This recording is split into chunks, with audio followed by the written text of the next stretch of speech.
Since time immemorial, sages and spiritual teachers have spoken of an eerie truth.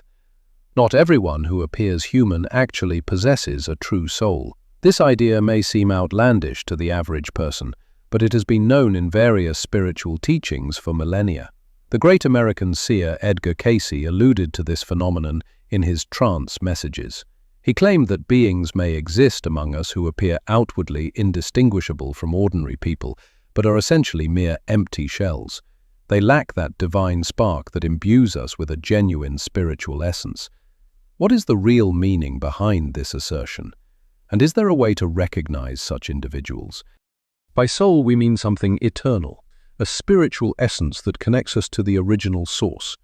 The soul is what transcends physical death, what ensures our development through many incarnations. It is the soul that grants us the capacity for deep empathy and gives birth to beauty and unconditional love. Thanks to the soul, we feel oneness with those around us, can be moved to tears, and see sacredness even in the most mundane moments of life. But there are others who appear ordinary, yet lack this spiritual core. These are not necessarily evil entities in the conventional sense. They simply exist, lacking the connection to the higher that most of us possess. They can be compared to highly evolved biological automatons. They are capable of mimicking behavior and emotions, but they lack true depth and a living soul. Awareness of the existence of such individuals shouldn't cause fear or disunity. Rather, it sheds light on the strange or debilitating situations many spiritual people have experienced in relationships that remain a mystery to them. Many who are searching for meaning and truth have reported similar experiences. After interacting with certain individuals, they felt fatigue, confusion, and emptiness. It seemed as if something had happened to them, but they couldn't clearly identify what exactly. Often, such soulless beings occupy important positions and achieve significant success. Their lack of an internal moral compass allows them to rapidly advance in their careers, unhindered by compassion or concern for the spiritual consequences of their actions. They may possess wealth and influence, but they often leave behind a trail of ruined lives and de-energized people. The first sign is a strange emptiness in their gaze. Those sensitive to energy fields often say that looking into such people's eyes feels like falling into a bottomless abyss. The eyes may be beautiful and seem alive, but they lack light. This sensation is subtle and most often manifests itself when the person is relaxed and not playing their usual role. The second sign is an inability to connect with nature and animals. Soulful people resonate with the natural world. They love trees, the sea, and animals. Those without souls, on the other hand, seem alien in these spaces. It's especially noticeable how children and dogs avoid them. They seem to sense the absence of something profoundly important nearby. The third sign is insincerity of emotions. Such people can learn to imitate reactions, but upon closer inspection, it becomes apparent that this appears somewhat forced, with a noticeable delay. The emotions are present, but they don't reach the eyes. They find it difficult to maintain a sincere reaction, especially if they don't control how they appear. And finally, the fourth essential sign is a complete lack of inner development.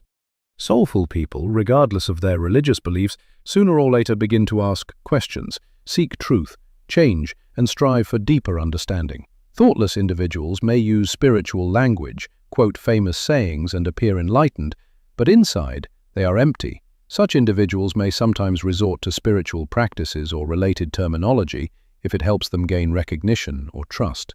However, they lack the signs of genuine inner struggle, rethinking, or spiritual awakening that invariably accompany the development of the soul. Beyond the indicators already mentioned, there are deeper ones that allow us to recognize the soulless beings among us. The fifth sign manifests itself in their attitude toward beauty and creativity. People with souls react spontaneously to music, painting, and natural phenomena. They are overwhelmed by a sense of delight, an inner response. For them, a sunset is not just an image, but a profound experience. Those without souls, however, view everything through the prism of calculation. They may be art collectors, appreciating technique, style, and value, but they don't weep at the sound of a violin or become transfixed by the radiance of the heavens. Their admiration is a cold analysis, devoid of true feeling. The sixth characteristic lies in their attitude toward time. The soul exists outside the linear flow of time. It senses cyclicality and the profound meaning of events. The soulless, on the other hand, live only in the present moment. Their entire attention is focused on immediate gain. They may endlessly photograph themselves, publish them, and chronicle their every move, yet remain completely disconnected from their past and barely think about the future. Their planning is purely materialistic. They experience nostalgia and don't build castles in the air. Their life is a series of events, devoid of inner support. The seventh sign is noticeable in their impact on others. Around them, sensitive people often feel as if something is slipping away from them. It becomes difficult. A sense of emptiness sets in. This happens because spiritual people exchange energy, sharing it, and this is a natural process. But those without a soul are unable to generate energy on their own. They absorb it. The body senses this, even if the consciousness is not yet aware of it. It's important to learn to listen to these signals. The eighth sign concerns interpersonal relationships. Without a soul, it's impossible to establish a truly deep connection. Such people may skillfully feign care, love, and interest, but in reality, their relationships are always built on self-interest. They choose partners based on convenience, status, and personal gain, and can easily end a seemingly long-lasting relationship simply because it no longer benefits them. Those who have been close to such individuals often recall that, over the years, they never felt truly seen or understood. The language of these beings is the ninth important sign. Listen to how they speak about emotions, faith, and love. They may use the right words, beautiful turns of phrase, and speak with an air of understanding, but their speech sounds rehearsed. It lacks depth. It's not the story of a survivor, but a repetition of someone else's. Their speech seems empty, like a shell. Even when they speak of the most intimate things, everything sounds cold, as if following instructions rather than coming from within. The 10th sign is the reaction to suffering. For a person with a soul, pain generates compassion, fosters growth and understanding. They become deeper, softer. But the soulless perceive suffering as an inconvenience. If the pain doesn't affect them personally, they don't care. They may demonstrate concern if it brings them approval, but if you look closely, there is no real empathy in their reactions. When they themselves suffer, it doesn't lead to internal changes, only to a restructuring of behavior, a search for new ways to achieve goals. Dreams provide the 11th key. Souls receive messages in dreams, experience important spiritual processes, and connect with other worlds. And for those without a soul, dreams provide incredibly important clues. Those with genuine spiritual experience often report vivid and meaningful dreams. In these dreams, they receive guidance, inner healing, or insight. But people without a soul either don't dream at all, or their dreams are empty, superficial, and merely reflect everyday events without symbolism or depth. If you're close enough to someone to discuss their dreams and notice that their stories lack even the slightest hint of deeper experiences, this could be a warning sign. The 12th, perhaps the most subtle yet pervasive, sign is a lack of purpose in life. That inner mission often referred to as karma. Every soul comes into this world with specific tasks, lessons, and gifts. Even through difficulties and changes, a person with a soul feels their life has meaning. Soulless beings drift along, adapting to circumstances, easily shifting beliefs, environments, and even personality. Their path seems random. There's no inner thread connecting events. Everything boils down to survival and pleasure. Knowing these signs is not meant to judge, but to foster awareness. Over the years of spiritual guidance, I've come to understand the importance of this awareness.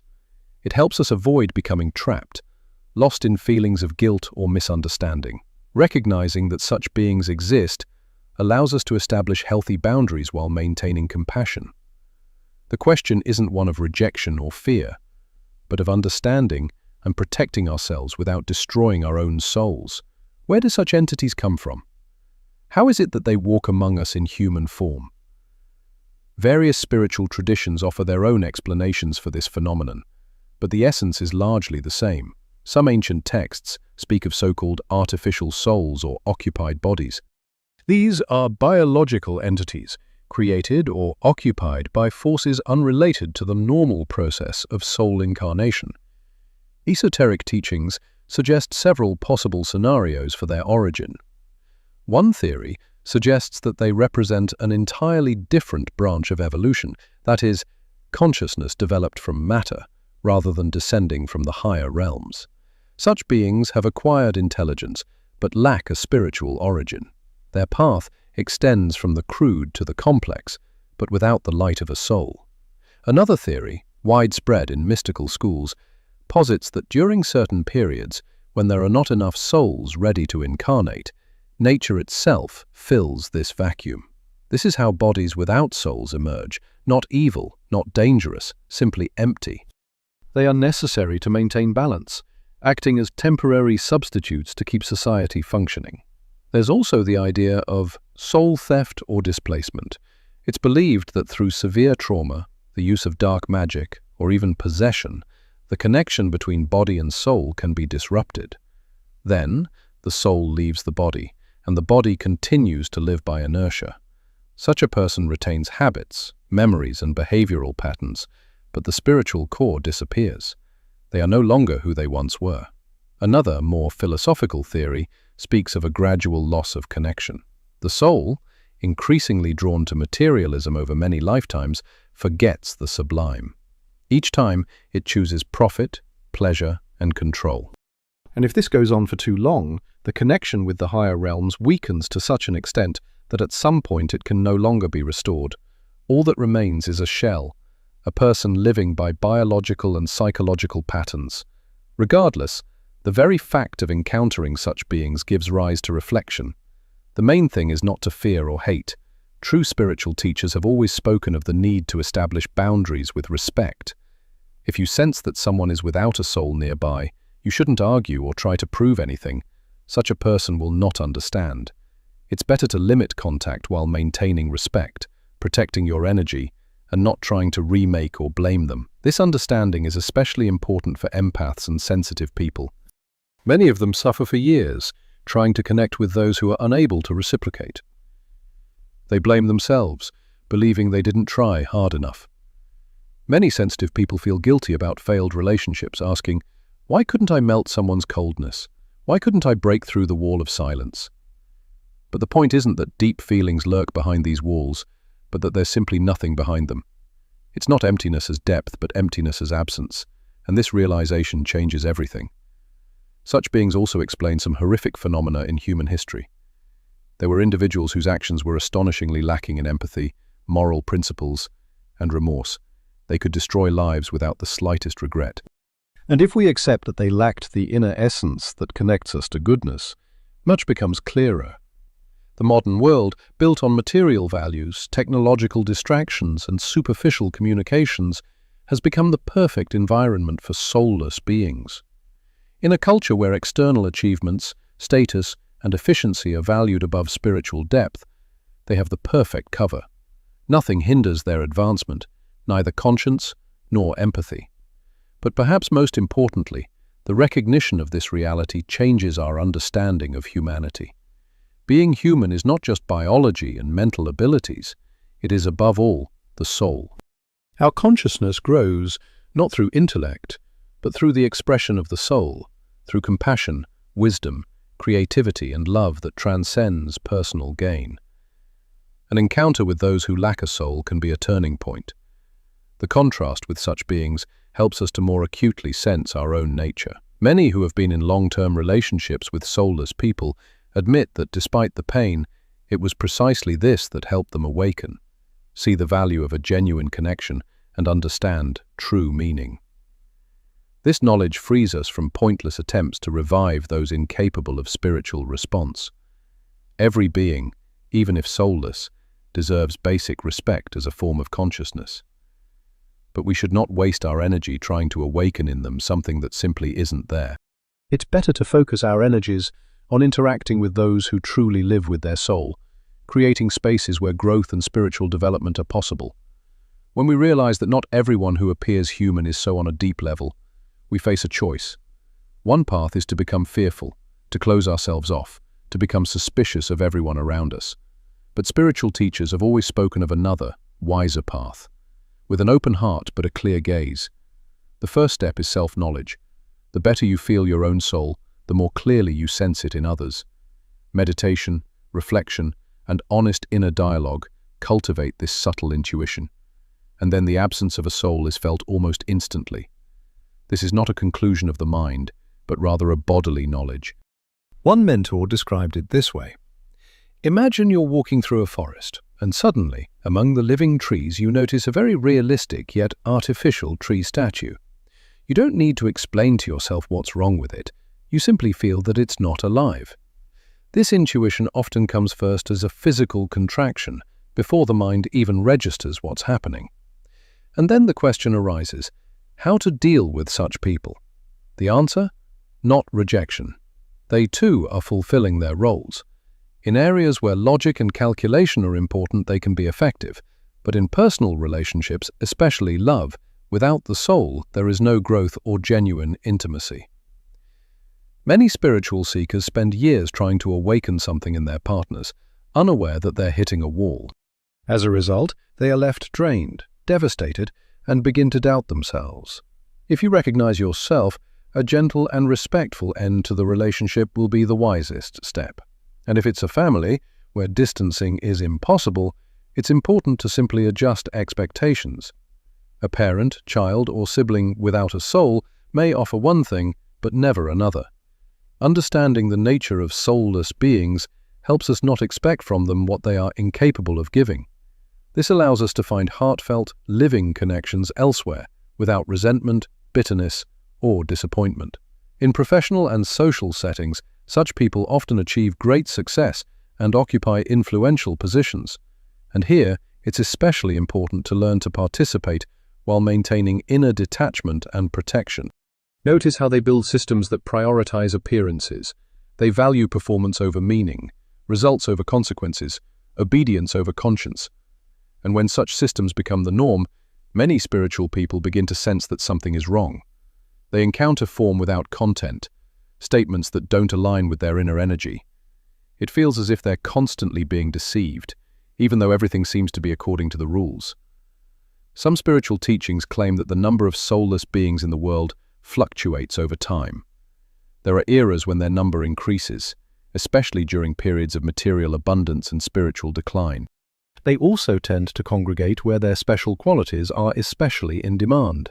In societies obsessed with external success, in hyper-competitive industries, in structures where being comfortable is more important than being oneself. Sensitive people have ways to maintain their integrity in such a world. Energy protection through visualization, cleansing practices, and conscious attention. Physical presence in nature is another powerful way to reconnect with the true life force. Where true life reigns, it's rare to encounter a soulless person. Most importantly, seek out those who also live with their soul. These encounters don't always require words. Souls sense each other instantly. The mere presence of such people is already healing. Some spiritual teachers believe that it is precisely the contrast with soulless beings that helps us better understand who we are. Encountering them is a challenge, but also a reminder of what lies within us. Many who have experienced such encounters say it was then that they began to clearly see their mission, their purpose. The contrast illuminated their gifts, strength, and depth. And to sum it all up, it's important to remember, this knowledge is not for judgment, but for freedom. It explains why we sometimes feel lost, why we suffer in relationships where everything seems normal, but the soul remains silent. It helps us manage our energy more wisely and build expectations that won't lead to pain. But this knowledge should never become an excuse for cruelty.